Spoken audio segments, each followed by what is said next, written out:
လုံးဝမရှိသေးတဲ့အနေထားလေးတွေ့ရပါတယ်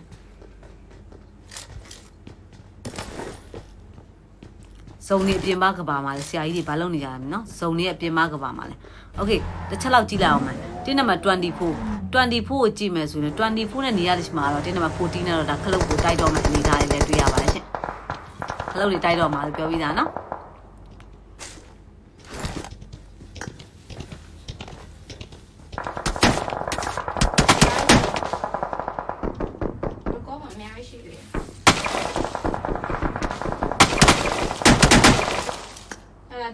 ဒီဘက်လိုက်ခဲ့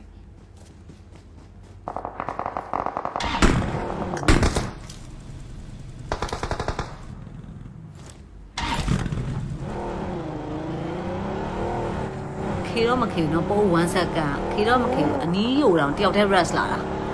ဥတုနာဥတုမဟုတ်ဖိုးတုနာကလေးလေးလက်ချက်နဲ့ဖိုးတုနာဒီကလေးလေးရတယ်နည်းနည်းနော်ဘဲပလီရလားဘွိုင်းပလီရလားတော်တော်လက်ဆောင်ထတ်တယ်ဟာ3K နဲ့ပလီရ4ယောက်တင်ကီ6Kဒါဆိုတော့တင်းနံပါတ်24မှာတော့ဒါပလီယာက2ယောက်ကြာပြီနာပြန်ခေါ်လို့ရအောင်မယ်တဲ့ location ပြန်ဖမ်းချင်းသွားနေထားလဲတွေ့ရပါတယ်ရှင်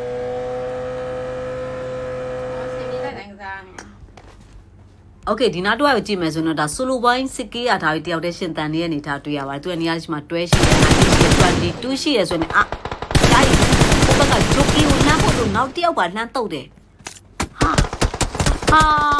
အနောက်က22ကနှမ်းဖုတ်တော့သူ note ထားတဲ့ player တွေကကောက်ကျုံဝိုင်းတင်းနံပါတ်22တက်ဆက်ဖလုံးတင်းကီ26K ရလာတာဒါက 12K ရတာဆရာကြီး13K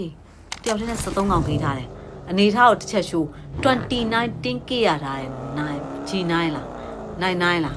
9G လား9G Android လားအခုကိုလူတွေကိုရှေ့မှာ